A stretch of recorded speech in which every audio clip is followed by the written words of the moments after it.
নমস্কার দর্শক বন্ধুরা, আজ আমি নরম নরম লাউ ডাঁটা দিয়ে আলু বেগুন ও বড়ির ঝোলের রেসিপি আপনাদের সঙ্গে শেয়ার করব। এই তীব্র গরমে এই রকম লাউ ডাঁটার ঝোল খেলে কিন্তু শরীর ঠান্ডা হয়। আপনারা গরম গরম সাদা ভাতের সঙ্গে খেয়ে দেখবেন, অসাধারণ লাগে। আমি লম্বা করে বাটিতে কেটে নিয়েছি আলু ও বেগুন। আলু বেগুনকে জলে ভিজিয়ে রেখেছি ও কেটে নিয়েছি নরম লাউয়ের ডাঁটা। কড়াইতে পরিমাণ মতো সরষের তেল দিয়ে হাতের মুঠোর এক মুঠো পরিমাণ বড়িকে আমি প্রথমে ভেজে নিয়ে বাটিতে তুলে রেখে দিচ্ছি।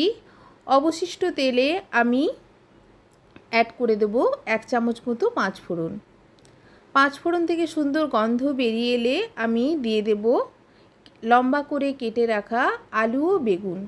যেহেতু বেগুন আমি অ্যাড করছি, গ্যাসের ফ্লেমটা হাইতে করে দিয়ে ফোড়নের সঙ্গে পরিমাণ মতো লবণ দিয়ে আলু ও বেগুনকে আমি নাড়াচাড়া করে নেব।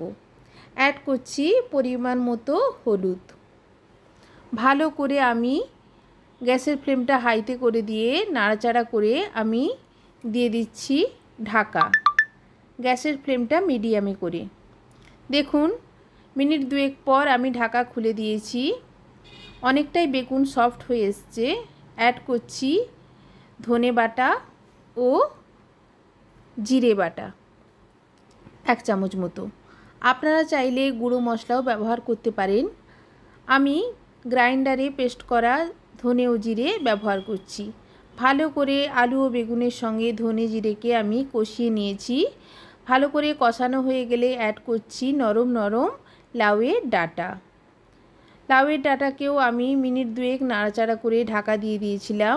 মিনিট দুয়েক পর ঢাকা খুলে দিয়েছি। দেখুন সবজি থেকে কতটা জল বেরিয়েছে, কিন্তু আবারও আমি অ্যাড করে দিচ্ছি পরিমাণ মতো জল। ভালো করে জল দিয়ে নাড়াচাড়া করে দিচ্ছি। এরপর আমি অ্যাড করে দেব পরিমাণ মতো লবণ, যেহেতু জল অ্যাড করেছি। লবণ পরিমাণ মতো অ্যাড করে দিয়ে আমি আবারও ঢাকা চাপা দিয়ে আমি আলু বেগুন ও লাউ ডাঁটাকে সেদ্ধ করে নেব। আমার এই রেসিপি যদি আপনাদের ভালো লাগে, অবশ্যই আমার চ্যানেলকে লাইক কমেন্ট অ্যান্ড সাবস্ক্রাইব করবেন। দেখুন, আমি ঢাকা মিনিট 3 পর খুলে দিয়েছি। এখানে আমার সবজি প্রায় 70% সেদ্ধ হয়ে গেছে। অ্যাড করছি ছোট সাইজের টমেটোর অর্ধেকটা। বেশি টমেটো অ্যাড করলে টক হয়ে যাওয়ার সম্ভাবনা থাকে। আমি হাফ টমেটো অ্যাড করছি ও দিয়ে দিচ্ছি একটা কাঁচা লঙ্কা। টমেটো অ্যাড করলে তরকারির স্বাদটা খুবই ভালো হয়।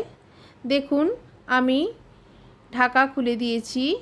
সবজি আমার সম্পূর্ণ সেদ্ধ হয়ে গেছে। একটা আলু কেটে আমি দেখিয়ে দিয়েছি এবং টমেটো খুব সফট হয়ে গেছে। অ্যাড করে দিচ্ছি উপর থেকে বড়ি। ভালো করে মিশিয়ে আমি তরকারি সার্ভ করব। ধন্যবাদ।